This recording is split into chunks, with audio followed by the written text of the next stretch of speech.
Welcome back to the Ride Laugh Podcast. If you love mountain biking, you are in the right place. Picture your last really fun group ride. You're back at the parking lot. The stoke is high. Everyone's talking about bikes, tech, nutrition, jumps, drops, berms. That's what we do here every week on the Ride and Laugh Podcast. You love bikes. We love bikes. Let's drop in. Sage, how are you today? Oh, Danny, it's finally starting to feel like fall.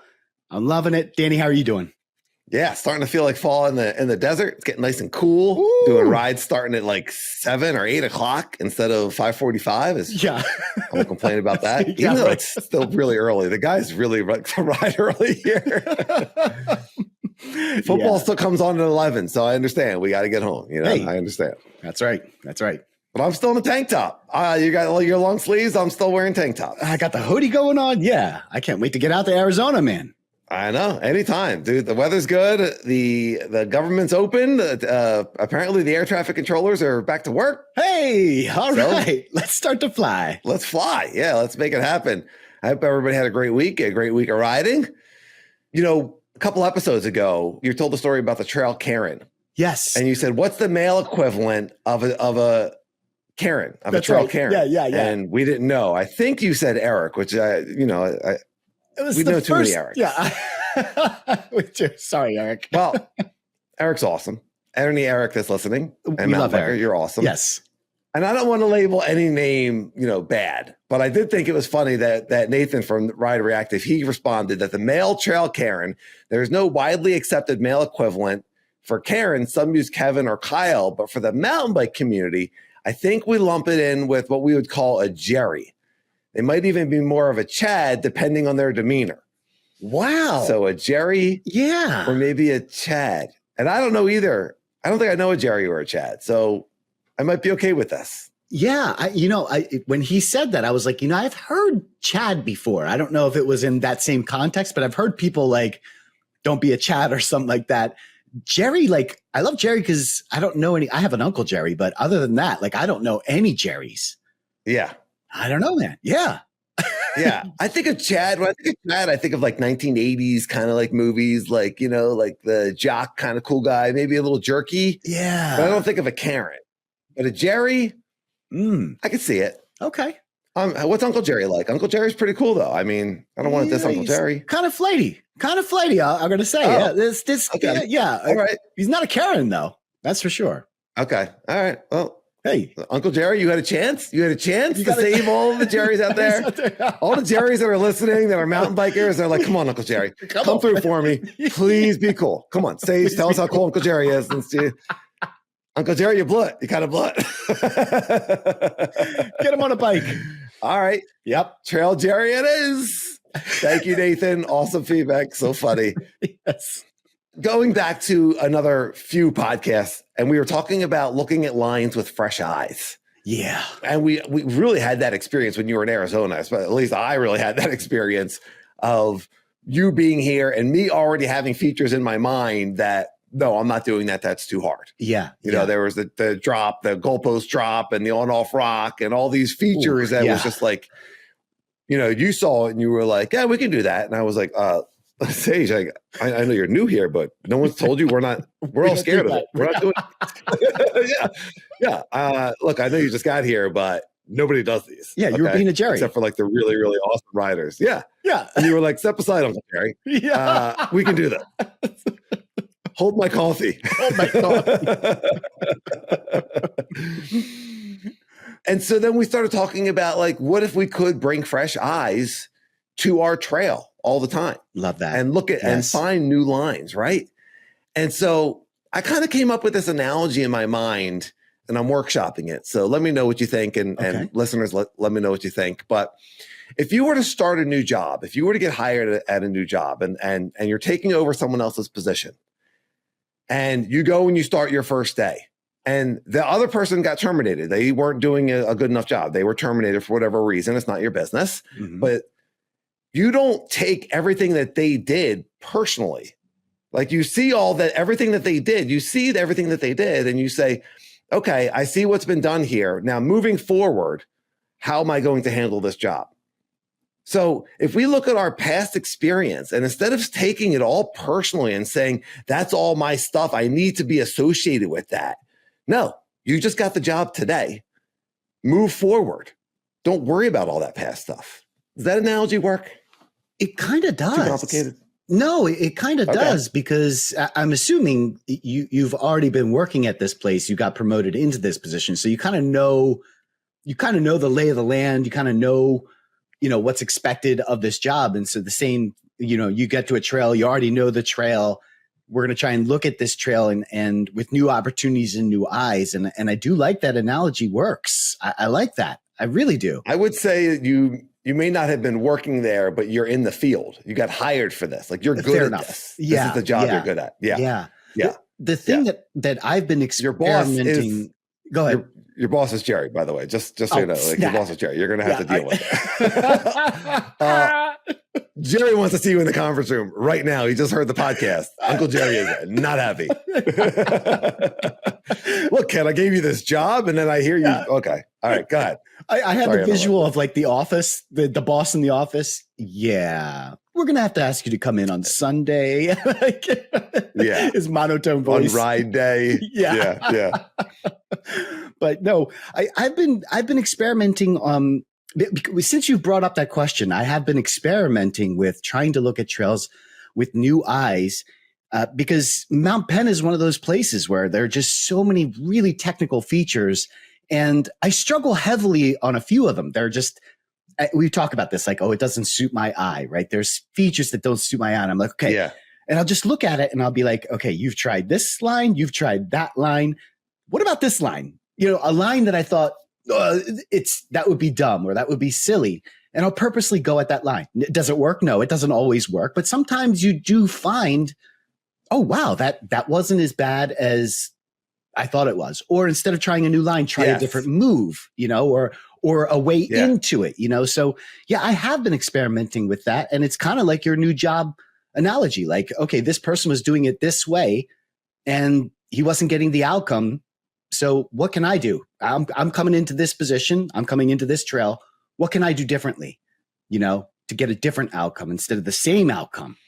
Right. I don't need to own everything that this other person has been doing. I don't need to own everything that my past self has been doing. If I look at this with fresh eyes and an unlimited perspective, I can do anything. Anything is possible. Yeah. Right. How else can I tackle this trail? How else can I tackle this part of my life? Just letting go of all that past stuff. I mean, we talk about overthinking. I think a lot of overthinking is a lot of old conditioning, right? It's a lot of limiting beliefs. Your mind saying, well, you fell on this one time, or you weren't able to get over this one time, so we're not doing that anymore. And just being open to seeing it differently. I mean, how many times have you ridden a really hard trail blind and just been like, if I had stopped and looked at half of that stuff, I probably wouldn't have even done it. Right. But you just did it blind and trusted yourself. You're in the moment. Yeah. Man, I love this job analogy because, I'm thinking about it more, and it's like, what about when you get bored at your job? You're doing the same thing over and over and over. And it's like, okay, how do I change my perspective, or how do I change what's happening here to make this more interesting? And I do that in mountain biking too. If you happen to ride the same place over and over, what can you do to make that more interesting? Hey, I just went over 38 special opposite, my non-dominant foot, by the way, I don't recommend that. That was, I don't recommend doing that, but gosh, did that make that interesting? Holy moly. Pretty cool. Pretty cool that you could. And going back to the job analogy, if you got hired and the last person was terminated, why would you want to keep doing what they're doing? Yeah, exactly. Right. So like, if you're starting right now, then don't keep doing what you've been doing. Like, look with fresh eyes. How can this be better? What's the best that can happen? How can I do this differently? Yeah. How can I bring a different vibration to this so that everything flows better, or I'm more comfortable, or I'm more confident, or have more fun, open up more possibilities, make more friends, whatever it is, mountain biking is there for us. There's ample opportunity to challenge ourselves, which is, I think, one of the reasons that anyone that's listening to this podcast has fallen in love with the sport. It's just, there's just so much here for us. I love it, man. You're like a life coach, man. I like this. Mountain bike life coach. Yes. Hired. Do as I say, not what I do. Not what I do. Right now, at least. In this recent streak, let's not do what I do. But I'll give you good advice. Oh, boy. Man, we've all had streaks, right? We've all had streaks where it feels like things just aren't going right. And I am definitely in one of those right now. And I keep willing it to be over, and it's not. Just like, okay, that's it. That's my final fall. And then I go out and I fall. And I'm like, okay, that's it. That's my final fall. And then I go out and I fall. And I'm like, okay, that's it. That's my and meanwhile, the people in HR are like, who hired this guy? He's worse than the last guy. Can someone get Jerry on the phone? This is a terrible idea. I mean, say what you want about the last guy. At least he wasn't falling down the hallway. I mean, this guy bumping into everything. He fell down the hallway. He fell down the steps. He tripped into the conference room. We got workers' comp claims. Lanky, he's hitting his head on the ceiling. I mean, you know. Yeah. What are you going to do? What are you going to do? Yeah. What can you do? Well, we are going to talk about what I can do because I'm like, seriously, what can I do? That's not rhetorical. I need to have a meeting, conference room. We need everything, all the staff in the conference room stat.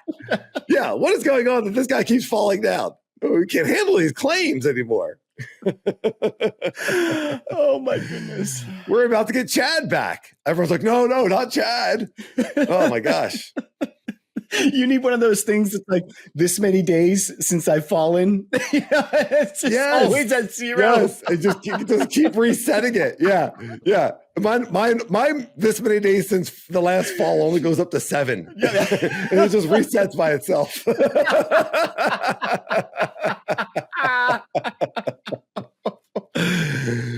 Work trail place injuries. Yes. Boy, yes. Oh boy. Oh, that's great. That's a good call on your part. Whew. All right.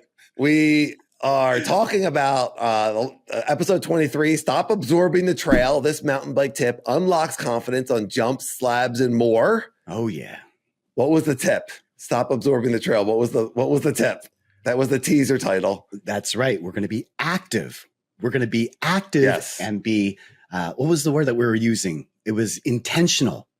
Ooh. Yes, intentional. I love that word. I think we really referenced pushing into the bike a lot on that episode, pushing because I was pushing into the jumps. Yeah. And we talked about pushing into the transition of slabs. So if you haven't heard the episode, definitely go back, check it out. A lot of gold in there. And I think that we're just building on that. I really do. I think that with this season so far is about being more dynamic, more intentional, and more forceful. And I have some more feedback on that. Before we get into that, we did talk on that episode about the Ride Laugh Food Truck. Yes. And Sploosh at MTB had mentioned the slab kebabs as one of our dishes, right? Yeah. And I said, well, what would go with the slab kebab? What else would we have on the food truck? And Adrenaline Junkie, which is, I believe, our buddy Chris who rides out here, and he wrote regarding the food truck, the taint dish would be served with a side of chamois cream. So if we had... we also talked about having a taint dish on the food truck. I left that part out. Kind of important. I thought the slab kebabs would go with the side of chamois cream. That works. That works, right? That works. Yeah. Yes.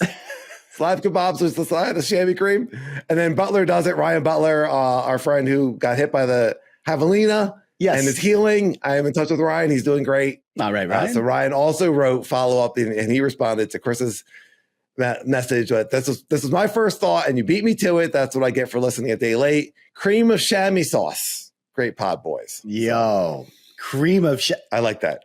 Oh my goodness. I mean, I hate it. It sounds gross, but I do like the right. Yeah. I don't think they're going to sell any of it. Do you think we would sell that? You know what? I got to tell you, there's a chance. I got to tell you, if we make this Ride and Laugh truck happen, oh man, I'm thinking like something with that tire sealant, tire sealant slushies or something like that. These wouldn't be actual tires. It's just the name of it. Right. Come on now. Right. Yeah. Yes. Yeah. You go to the novelty restaurant and you get the novelty names, right? Exactly. The cream of chamois sauce. I think Adrenaline Junkie, I think Chris said that it would be like a ranch sauce. I love it. Yes, of course. Yes, delicious. Right. Yeah. And could you use it in an emergency during an XC race? Like if we had a Ride Laugh Food Truck parked halfway through. Slather it on. What the hell smells like ranch dressing? You're sitting on a couple of slab kebabs all slathered in ranch dressing. And your tank will feel great. I'll tell you what. Nobody's passing padding. You. Yeah, nobody's passing you. I'll tell you that right now. And it's going to be a perfect 98 degrees when you're done riding. Perfectly cooked. Nice, medium, rare. Actually, rare, but okay. Oh boy. In no conversation is that not gross. It just stays gross. It does. The taint and the taint creams. Yes. But thank you everybody for humoring us. Okay. So we were talking about pushing into the trail, pushing into jumps. Yeah. And I watched the video. Josh at Slanted Ground had a great video, and he talked about he doesn't like the term standing up to the jump. What he likes is extending through the jump. And I really like that as well. Wow. Because he talked about the standing up is just your legs. But when you're extending through the jump, it's your whole body. So you're standing up, but then you're also now pulling the handlebars to your hips and continuing to extend through it. Yeah. And then he also talked about perception versus reality. And he showed a really cool video. If you're not watching Josh's videos, check him out. He showed wonderful videos and also great gear. Buy his gear, support his channel. He showed a video where the front wheel is in his POV, and then he's got the side shot. And on the POV, it looks like the front wheel is about to leave the lip of the jump. Yeah. But it's actually about 2 feet away. And then he's like, and don't forget the bottom bracket's even further back and the rear wheel's even further back. So in our minds, like this is all happening like right away, but it's actually much slower than we expect. Yeah. So 2 things for your feedback there. Wow. Well, I mean, the extend through the jump is I love that. I really do. It was something about standing up to the jump that I think it was Lone Ranger that coined that phrase or did like a song. And there was something about, it was great. Yeah. The song was great. And the video and all of it was fantastic. But there was something about that saying that didn't jive with me, but extending through the jump, that feels right. That feels like a really good thing. And it's something that I was working on for a little bit there. I was being coached by Ryan from Phoenixville Bike Park. And he was telling me about that J-hop, waiting to the last minute. Yes. And, I never got to foot, didn't he? Yeah, he broke his foot and so selfish. Come on, left me Ryan, out right there. In the middle of you were giving this guy free coaching and then you went and broke your foot. Fired. So rude. Yeah. Meet us in the conference room.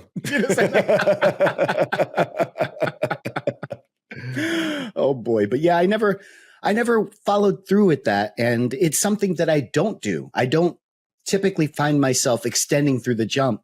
And I don't know if that's because I'm doing other things, like I'm doing a bar turn or a table, but it's something that I do want to do. That's why I asked Ryan for the help, because I'd like to be able to do both. I'd love to be able to like hit a jump and go the distance, but I'd like to be able to hit a jump and go super high. Why not do both? Yes. You're unlimited. Anything's possible. And that's happening for you. It's definitely happening. You're putting the work in, you're putting the repetition in, you're getting that muscle memory. You're starting to get more confident. Yeah. I know for me, doing the full extension through the jump does send you higher. And that's, I think, activates a little bit of fear. And I just need to be practicing going a little bit more high and being comfortable with that and getting that comfortable arc and knowing that like, okay, I'm okay up here. But as an adult who learned how to jump as an adult in the past few years, in my late 40s, getting that real high and maybe that little bit of a dead sailor feeling, or just going up high and it's just scary. It's just intense. Yeah. That weightless feeling is awesome, but it's intense. Yeah, it really is. It's uncomfortable. It really, absolutely. Absolutely. And the thing is, we know what happens when it doesn't go well. So that doesn't help, we've had the experience, the past is there. So Oof. I really noticed we were talking about pushing into the jumps, and then I went to Desert Trails, and that's a really steep, lippy wooden jump. Yeah. And the pushing didn't work the same way because it's so steep and kind of long that I feel like I was on the jump longer. You know what I mean? So like a slight push didn't do as much. But what I think I realized is we talked about how I was absorbing the jumps. If I didn't absorb, if I just stayed strong, and then I could probably start to push and extend through that, which doesn't make sense if you think about it. Like, you don't jump by absorbing. You jump by pushing your feet off of the ground. And it's the same thing on a bike. Yeah, I love that. I love that. And I can't wait to see where this goes for you. And yeah, you know what? I was thinking some more about, I really am hoping to go to Arizona at some point soon. And there's a few things that are on my, happen. Well, yeah, and there's a few things that are on my checklist that I'd like to take a look at, and Puro is one of those jumps. And talk about a ramp jump, like that is very much a ramp jump. That is not a lippy pop, that is going to be something where a Sears type of technique will get you, assuming you know the speed. And I talked to AJ and he's willing to tow me through. So that would be kind of like, I mean, I realize that that's a little bit more of a step down, but the technique is still the same. Right? We're going to hold that strong body position through there. You're not going to have to do too much. You're going to trust the speed, maybe a little bit of a push into it. But let's make it happen. What did you think about the perception versus reality as far as the jumping goes? The front tire looking like it's going to leave the jump sooner than it actually does. Oh, is that just repetition? That's just practice, right? That's just getting to understand the physics of the bike and jumps and how that works. When he made that video, first of all, I had the same reaction as you. I was like, whoa, and it is like mind blowing when you think about it and then you see it, and it's like, holy crap. In practice, it's hard for me to think about that. And I don't. So I think you're right. In practice, it literally just comes down to repetition, but it's nice to have that thought in your head, like, listen, you have time. I'm not going to sit there and study when my front wheel is going off and my back wheel out. That's the wrong thing I want to be focusing on. But it's nice to know that he did the work. He did the legwork and figured out, that there's more time there than you think there is. So, but yes, it's not something that I would, want to look at like, oh, well, what's my front wheel? Yeah. But it does explain why we're getting bucked. It does explain why riders are over rotating, because they think that they're standing up and extending at the right time and they're actually doing it way too early, I think is kind of with the insight, one of the many insights that could be had there. So so anyways, check out Slanted Ground YouTube channel if you haven't already. Yes. We celebrated Vaughn's 40th birthday. Bam. It was a surprise birthday party that his wife threw for him. Was awesome. Happy birthday, Happy Vaughn. birthday, Vaughn. Yes. Many more years of riding. And, I'm almost 50. He just turned 40. I'll tell you, dude, 40s are great. I thought 40s are great. Like, really fit, a lot of experience, like the best is ahead. Yes. So the following day or 2 days later, we did his birthday ride, and it was going to be a social ride. It was a whole bunch of people were inviting their friends, and it was going to be at South Mountain because there was actually trail running and bike racing at Halls, which is kind of Vaughn's favorite place. And so we're going to do a social ride at Somo. And I was like, cool, it'll be a chill ride. And one of Vaughn's friends is Rob Drew. And so Rob came on the ride as well. Yes. And he was awesome. Rob's fantastic. And boy, is he a mountain bike savant, not just in his riding, but he can explain it also. And so I've met Rob a couple times and I've had the pleasure of riding with him only once before. And I bought his sourdough bread, which is delicious and fantastic. But he saw the Instagram post that we put on the Ride and Laugh Instagram of me falling at Mount Penn. Yeah. And so when Rob called up to us, he was like, hey, Dan, I saw your post and you had a lot of great comments on there. And I was going to write, but I thought I would just wait until I saw you so I could just explain what I was thinking. And he gave me so much information, so much good information. At one point, I looked at Vaughn and I was like, are you writing this down? Because I'm not going to remember all of this. This is really good stuff. I should have hit record. Yeah. But what the bulk of what I remembered was he was talking about where your weight is. And that your body weight on the bike is the most important thing. So, there's going to be times that you want to be further back, but when you're riding steep and tech, you want to be further forward. And an analogy that he said was your chin over your handlebar and think of your arms as an extension of your fork. I thought that was really cool. Whoa. Yo. Right? That is so cool. Man, I love You know what? We talk about it all the time, but the listeners, they come through and you get some of these like sound bites, or text bites or whatever, you know what I'm talking about. And just like resonates. And that's one that like totally resonates with me. Yeah. I love that. Shout out Rob Drew. Yeah. It makes so much sense. Yeah. Rob and anyone that's seen Rob, check out his Instagram. But I mean, he's just like, he's the godfather of South Mountain, and unbelievable. He climbed the waterfall first try. Everyone got their cameras out. Yeah, of course. Yeah, this dude just like powers up, and it is so much power and moves to get up it. Our buddy Thomas got pretty far on his first try. Okay. Thomas is going to get that. Yeah, right, I was pretty impressed. But climbing the waterfall, that's a bucket list. I would love to be able to do that. It is so much power and precision and confidence and uphill moves. It's like everything.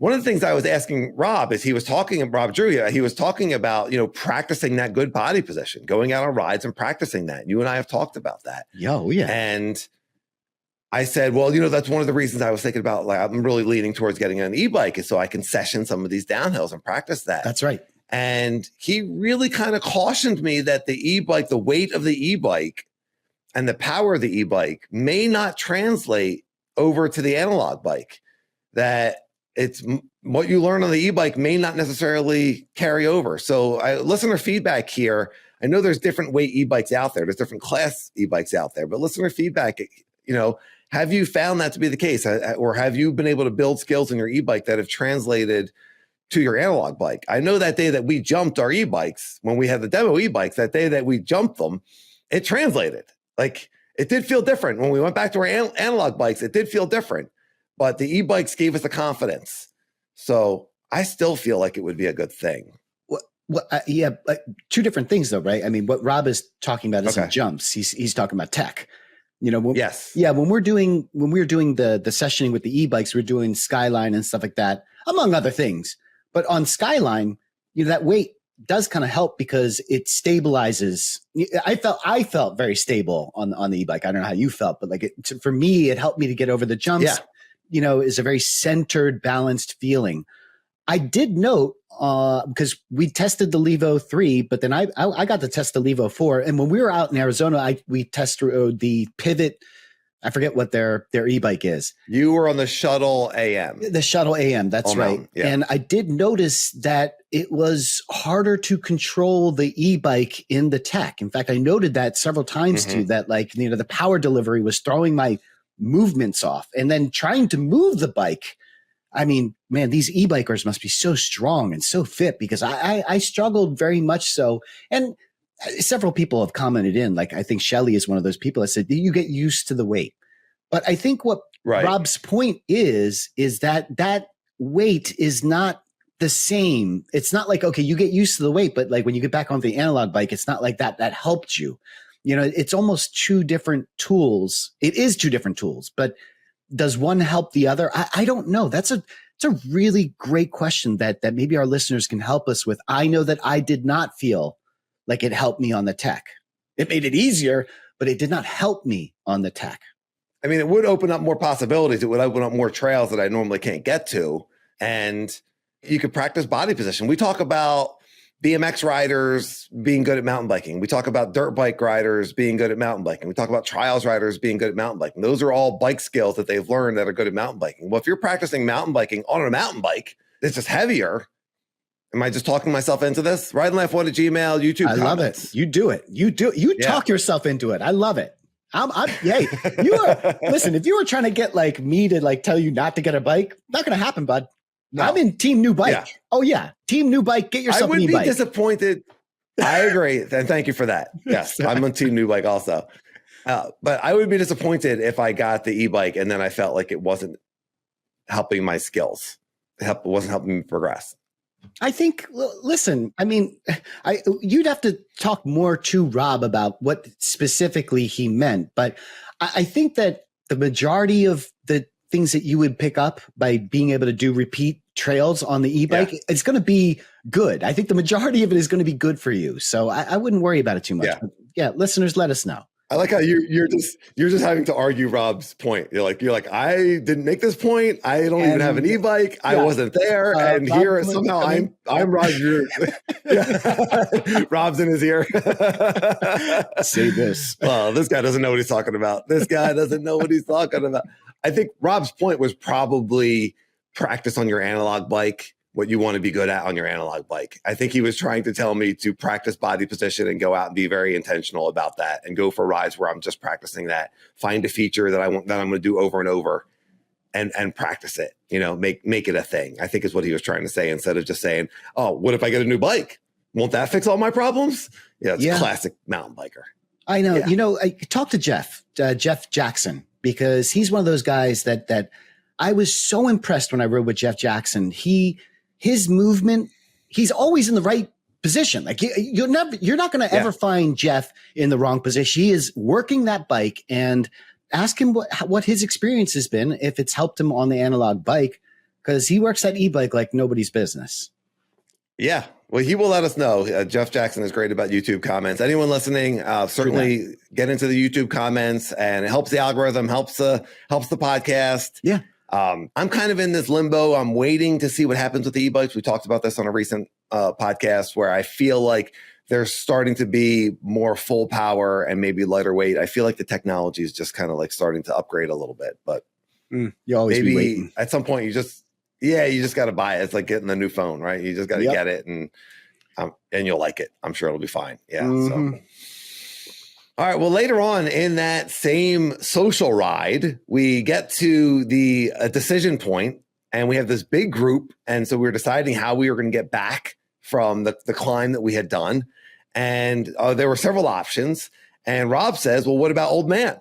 Which is, as anyone that's been listening, is a double black diamond tech trail here in Arizona off of South Mountain. It's maybe the hardest trail I've ridden at South Mountain. Eesh. It's really, really hard. Yeah, it is. And everyone was I guess no one just wanted to say no. And everyone was like, oh, yeah, I guess. Who's going to tell Rob Drew no? Check it out. Yeah. Well, he has the best guide, in Arizona for that trail, for sure. He rides that on his e-bike.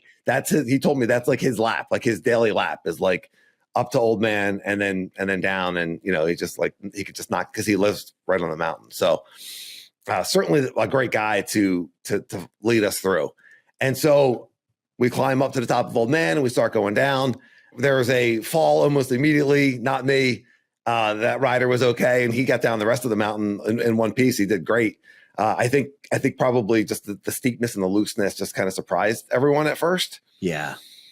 And so we're working our way down, and there's kind of two crux features. There's three really crux features, but there's two steep ones. So we all go and we look at it, and Rob rides it and shows it to us, super smooth. And a couple of the other guys ride it. As we're looking at it, I think I see a better line. And I actually heard Jeff Windsor talking to AJ or something like, hey, I think I'm going to come out a little bit wider here than I normally do. And so I go to ride it, and I take this wider line, and it was a huge mistake. Talk about overthinking it, right? Oh boy, yeah. The actual line is to stay pretty close. I went really wide, and I just couldn't make the turn. And as I went to commit to this downhill, it gets steep really fast, and my wheel turned. Oh no. So now the bike's at a dead stop, and I flipped over the bars, and I hit the deck hard again. I wasn't wearing my elbow pads because it was a social ride. Oh boy. And I was like, And so sure enough, I opened up my elbow again. That's all I was doing after. Everyone's like, is you okay? And I was like, my elbow. I should have worn the damn pads. And it wasn't as far as it looks a lot worse. Once again, I walked away from this thing with very minor injuries. And then I went up and I did it. I was like, no, I can do this thing. I'm not letting it live in my head. Yes. Same thing as Mount Penn. I went up and I did it. And I felt much better. And then I rode the rest of the trail and I felt good and I had fun, but I was still pretty beat up afterwards. And my body position was okay, but I really do need to get a little bit more aggressive and dynamic. I've been looking at so much video of you and me riding. I put together the Instagram post and I'm looking at these videos of what video shows Sage being intentional. And I can find a bunch of them. What video shows Dan being intentional? And I'm like, oh, I can't. That looks like the bike is taking me like I'm a passenger, as Dan would say. I'm not being as intentional, but you saw the video of the crash. Let me stop filibustering and get your opinion.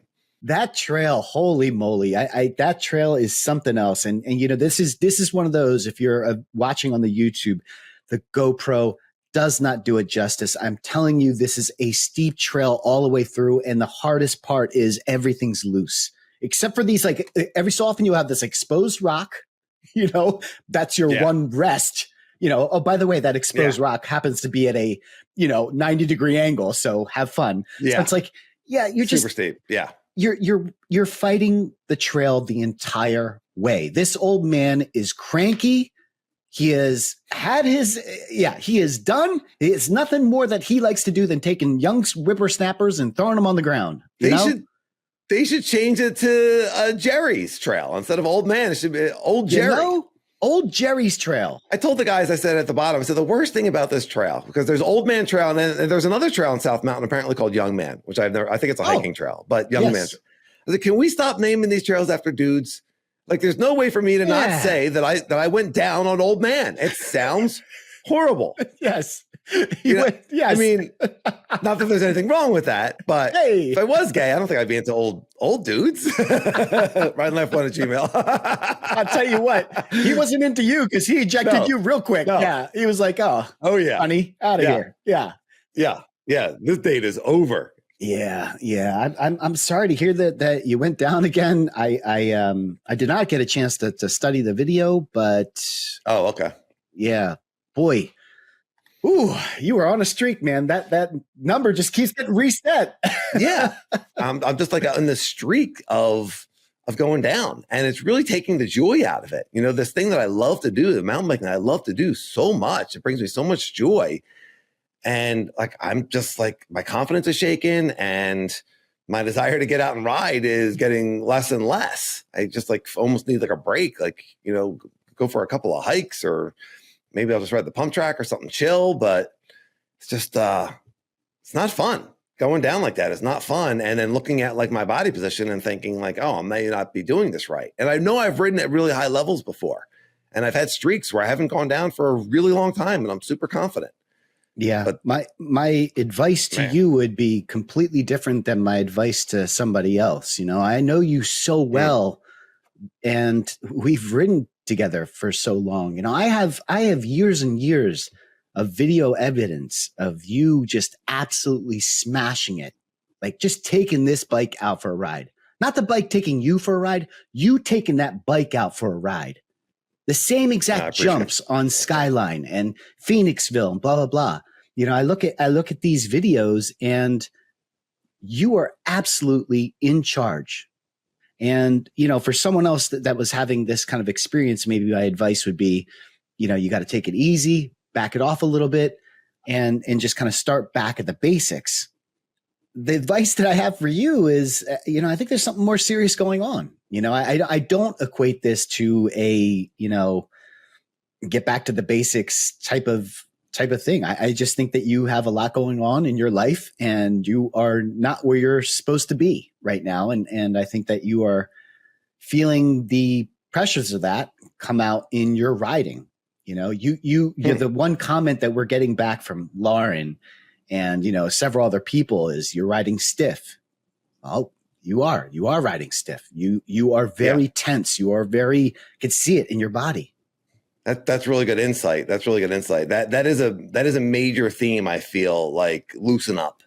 And we did talk about that last week, and trying to ride a little bit more loose and being stiff, with a lot of things that are going on in my personal life. And anyone that's been listening knows that, my wife's been on her health journey, and everyone has their own things that are happening. It seems like a lot in my life for whatever reason. This past year has been really intense. Yeah. And maybe I'm looking to get too much out of the ride. Maybe I'm putting too much on it, this needs to make me feel good because I need this right now. And when we start to put those extra needs and shoulds and wants onto anything in life, we add energy to it that's not appropriate. And, we talk about giving energy to a feature in the woods or in the desert, that lives in your head.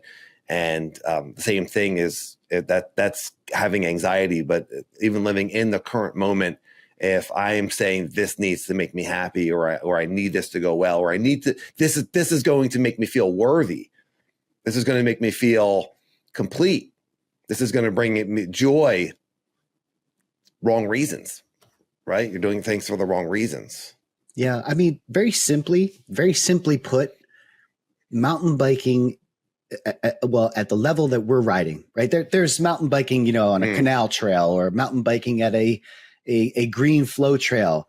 And then there's mountain biking on the Old Man, or, put in a name of a trail that is very difficult, and that's the kind of riding that we're doing. And that kind of riding demands such a high level of focus and a high level of respect. And if all of your ducks aren't in a line, then it's really just, you're going to be fighting it. And that's exactly what's happening. You're fighting everything. Your brain isn't free to just flow. There is a blockage. There's a massive blockage. And again, this is advice that's specific to you. Like, this isn't, without knowing somebody, I would never just go, hey, what's going on in your life? Like, who knows? But listener. Well, everyone has stuff going on in their lives. I mean, Ride Laugh on a Gmail, YouTube comments, like, let us know if this resonates with you. If you have this right now, or if you've gone through something like this, where the stress of life maybe has bled over into the type of riding that you're doing and how you're riding. I would love that feedback. And, the reason I share this story is not because I want to tell another story of me hitting the deck. Before the pod, you said, do you want to tell this story? And I said, yeah, maybe it can help someone. This is my experience. This is what I'm going through right now. And so if this can help someone, because right now I'm bummed. What I love doing, we have a mountain bike podcast, but when I talk to other people about mountain biking, like, we could all talk all day. That's the beginning of the podcast. We're back at the parking lot. We're talking bikes. Like, we're all stoked. We're all having fun. Well, it's not as much fun when you get back and you hit the deck. It's just not. Yeah. So anyone that can relate, YouTube comments or Ride Laugh on a Gmail, anyone that if what Sage is saying is specific to me, but can you relate? And what advice could you give to me? What advice can we give to each other as far as separating life and the ride? Is that part of it? Being able to separate those? Or is it just knowing where you are, that if you're not able to really be present, then maybe don't ride the Old Man trail? I don't know. I know I can do that trail. I don't know what the right answer is, but there's a saying, and I'll connect it. I'll try and connect it at least. But there's a saying that says, you have to love yourself first before you can love somebody else. And how this relates to mountain biking is, like, you have to get yourself whole before you can, let yourself go on these trails. You gotta fix what's happening upstairs before you can completely let go and be free. And that's the thing. Like, we talk about technique and we talk about all this, but mountain biking is less about control. It's more about being free and open and just accepting what's coming and being able to react to that. And the things that we're doing require absolute focus. It snaps. We talked about Josh saying, how much time between the front tire and the back tire and all that. Yeah. You don't have this time. You don't have this time on some of these high consequence tech downhills and huge moves. They're happening at a rate of speed that you have to be completely free upstairs, clean. The basement is clean. Your attic is clean. All of it. There's nothing. And you can just allow yourself to be on the trail. And so until you are able to get yourself right up here, then it's not going to be right out there. I think that's the point that I'm trying to make. And I don't know if I did that well. Yeah. I think you communicated well. It's hard to hear because I feel like I'm doing a pretty good job of being present in my daily life, but there's probably things that the symptoms are there. The symptoms are there. Yeah. I'm riding stiff. I'm thinking too much on the trail. I'm not able to just go with the flow, and I'm getting frustrated at myself way too quickly. And yeah, there's just got to be room for grace. And I don't know that we need to necessarily have the attic and the basement all spick and span clean, because that's a tall task. But we need to be able to close the door and say, that's not what I'm doing right now. Practice being present when the trails are easy so that when they get hard, you're present. Practice being present in life so that when things get hard, you're still present. Because nothing is really that big of a deal. We'll deal with it in the moment. Trust your future self. We got this. Okay.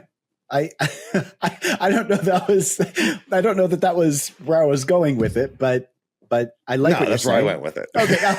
I was pretty sure that's the opposite of what I was saying. I'm going positive. I'm putting a positive spin on it.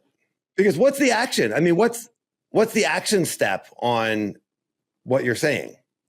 The action step to what I'm saying is acknowledgement, is grace to the ultimate degree, of saying, okay, I am going through a lot and it's okay. And if you don't do that and you keep saying, well, just be present. No, let's keep going to this. You know what? No. Let's go back to old man. Let's go do that again. You're not addressing the actual problem. And the actual problem is really grace. It really is saying, hey, you are going through a lot of stuff. And you know what? I forgive is not the right word, but I acknowledge that life is hard and it's okay. It's okay that life is really hard. And part of that is letting that part of it go. Instead of stuffing it down into the basement, instead of putting it up into the attic with all the other clutter, let's open the door. Let's open the door and say, yo, I see you. I see you down there. It's pretty messy. I don't know if I have the time to clean it right now.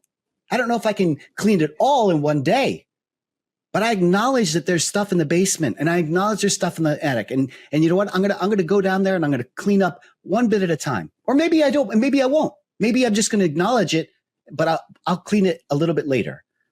Until we do that, then going back to old man and going back to stunt double and going back to skyline doesn't make much sense to me. Because the same things and the same advice that you're getting from everybody is what you'll continue to get. Oh, Danny, you got to push into the trail more. Oh, no. Oh, wait till the back tire leaves. Oh, no. You got to. Okay. Well, how much do you need of that, Danny? And how much of that did you already know? It's awesome that we get the feedback and the advice, and I love it. And there's always things that I never noticed. I don't know that that's the problem. Yeah. No.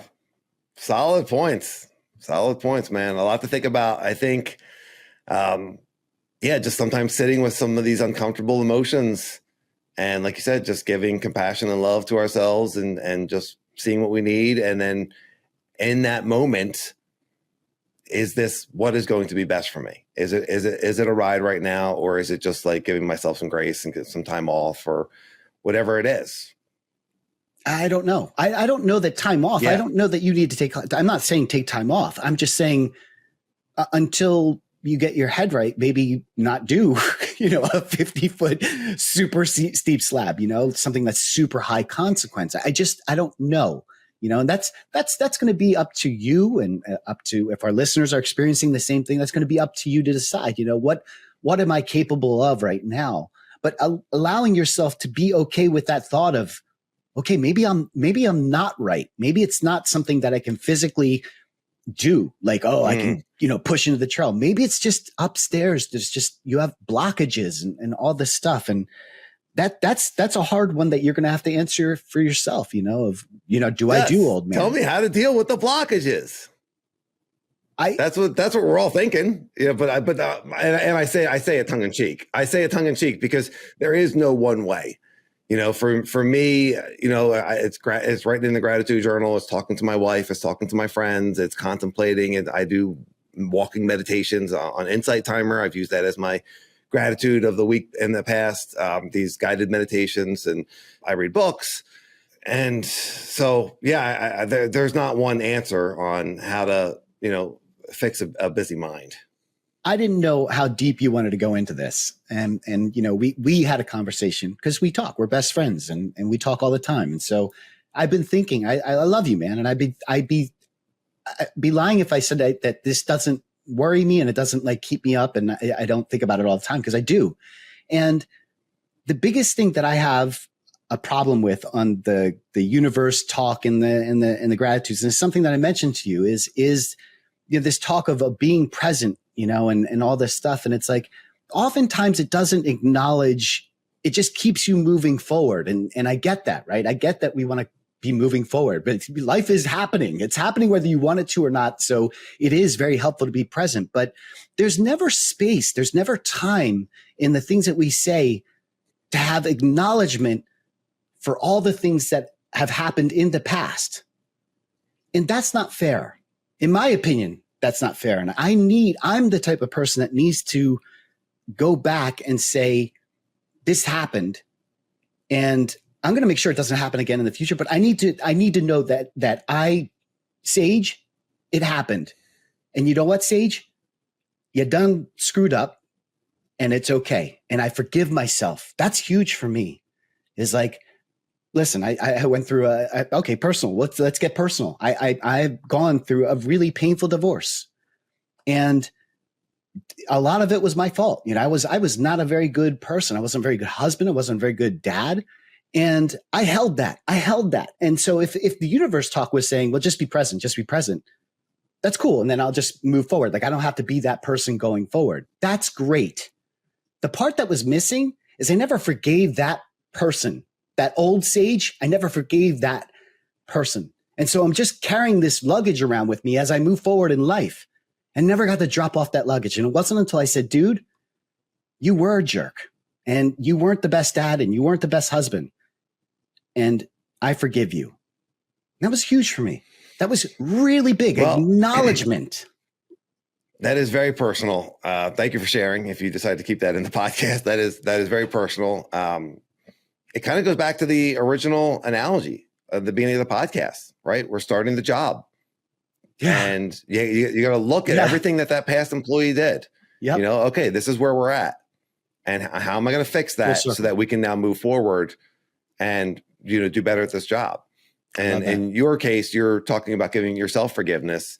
In my case, it's probably acknowledging that maybe I'm a little angry at the universe. I'm a little angry at how things have gone, and acknowledging that, that this isn't my preference, and that's okay. And then being able to process that, emotions matter, processing them probably matters more. And I think your point is very well taken of giving ourselves grace. And, there's no one answer for it. But I think anytime that we talk about positive self-talk, and we talk about accepting compliments and all those sorts of things, and that all wraps up in here because we're giving ourselves grace. We're saying it's okay. Yeah, it's okay. To the little boy Sage and little boy Dan and the little boys and little girls that live inside of all of us, it's okay. It's okay. That hurt and that sucked, but it's okay. Yeah. And that feels really good. So there's something there for us. Ride Laugh 1 at Gmail, YouTube comments, if any of this resonates with you, if you have any questions. Yeah. If you want, Trail Sage coaching, look what you're getting. This is not just mountain bike coaching. This dude will change your life. And he's single. Ladies, did you hear? I don't know if you picked up on that, but he's single and he's learned. And I've learned. That's right. Yeah. Learn what not to do. That's right. Yeah. You're gonna get the best version. You're gonna get the best version of the coach and the lover. That's right. And you know what, Davey? Best mountain bike version of you is up ahead too, man. Yeah. It's there. Yeah. Yes. Absolutely. Absolutely. I love the sport so much, and it's so much fun. And I just want it to be that. Yeah. And I think, like I said, when we put pressure on it to be something else because of something, and you're saying maybe that's because of something else in our lives that we're holding on to or that we haven't processed. Yeah. And it's a good point. It's really interesting. I was pretty dense. I don't know how short you're going to edit this segment because we've been talking about it for a long time, but if it is a short segment, know that Sage and I have been talking about this for about 3 hours. He's just going to cut it down into a smaller segment. But you guys, we have been on the couch talking about this, crying. Woo. You missed the whole crying segment. My, yeah. Yeah. It was. We got really deep. Kleenex. Absolutely. Yes. All right, man. Seems like a good time to. I'd love to add some more levity before we wrap it up, but Let's get into our mountain bike gratitudes. I love it. Yeah. Yes. Heavy stuff, but really good stuff. You're not getting this on another mountain bike podcast. I don't know how many podcasts in general you're getting this stuff on. This is really, really good. It's really cool. Yeah. Yeah. Yes. But do you, should I go? I guess, or I'll go with the mountain bike gratitude. All right. I'm going to keep it light. My mountain bike gratitude is very simple. It is my new phone. Actually, it's not very new now. But I've been using it for the last month or so. And I got to tell you, I've been bringing it on my rides, and it has been so good that I've stopped bringing the GoPro. I mean, I still wear the chest mount, but I'll use this phone now for all this filming. And you might be saying, Sage, why haven't you been doing that in the past? Well, my phone was so old that I had no stability. And so you couldn't move. You would literally have to be as still as possible to do any video work.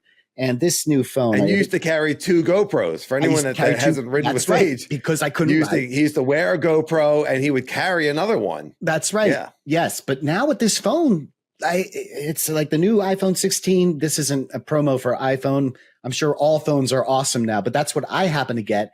And I have been absolutely loving it. The video quality on this has been amazing.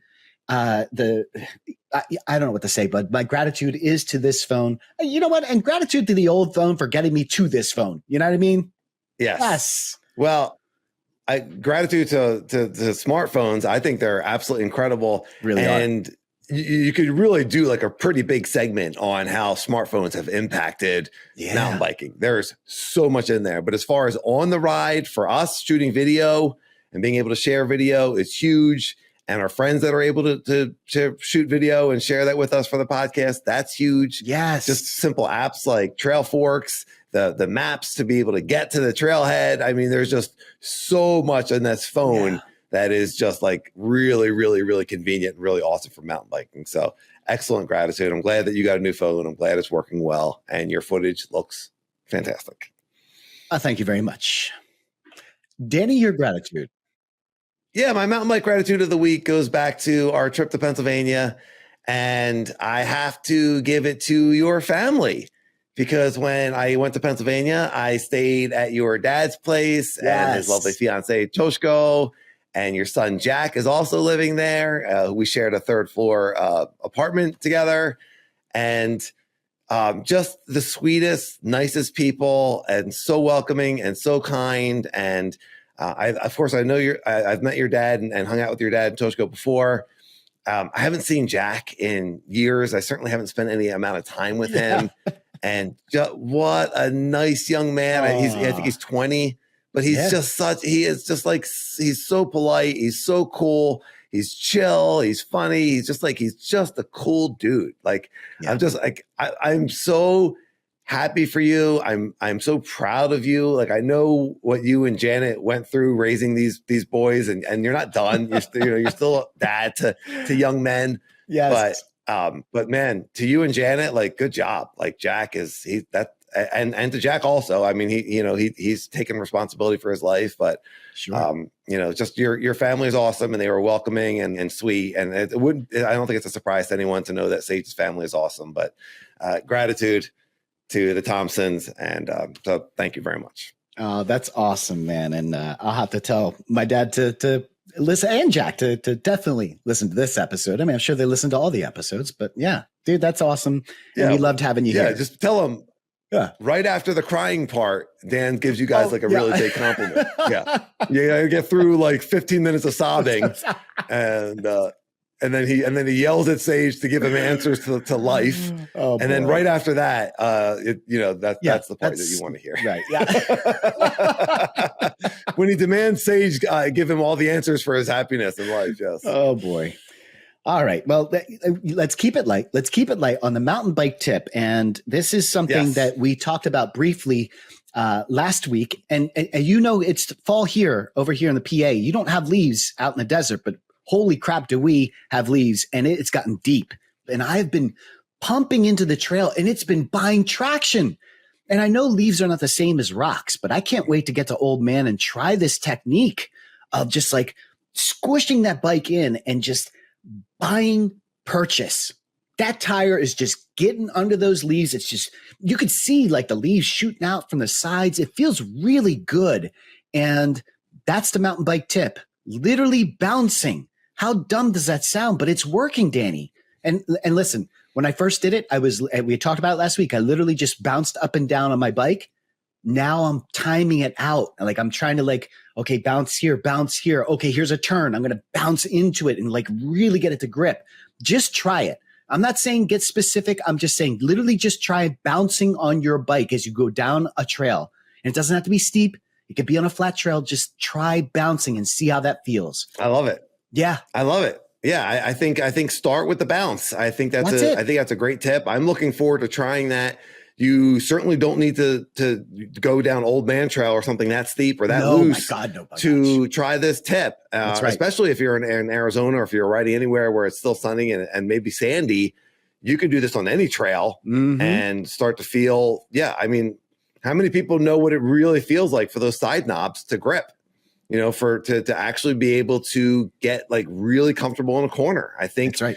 We get to a level of riding, we get intermediate, advanced intermediate, but that next step is really being able to push into corners and kind of almost catapult out of them. And so if you think about the bounce, you're bouncing into the corner and then you're bouncing out of it with even more speed. Yeah. That's really, really cool. So that's something I want to play with. I want to get there too.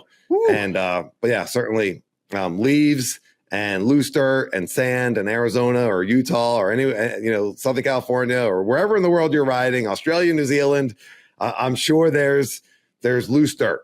And you know what? If you're riding hard pack, this is probably even better. It probably even just activates more confidence. Yep. Agreed. Great tip. Woo. I love it. All right. We're going to do some bouncing. If you're still listening, you are definitely one of us. Ooh. You love mountain biking. We appreciate you. Please rate and subscribe on your podcast player and give us a thumbs up on YouTube. Leave us a comment. We love your comments. They catapult the next episode. They also help the algorithm. And tell your friends or share a podcast with a friend. Send it to a friend. Just be like, these guys are awesome, which is, I'm sure, what you're thinking. I think they know. I think they know. Much, right? Yeah. If you made it this far, made it this far. Yeah, after the sobbing, these guys are pretty good. Yeah. Not too bad. Yeah. Leave us a review. If you have Apple, you can actually leave an actual review. You can leave us 5 stars, which we certainly appreciate. Leave us an actual review and some of those reviews that we will read on the podcast. But we just appreciate everybody for listening. We're so thankful that everybody's enjoying this. We love making it. Everyone have a fantastic week and a great week of riding. Ride and laugh. I'll see everyone.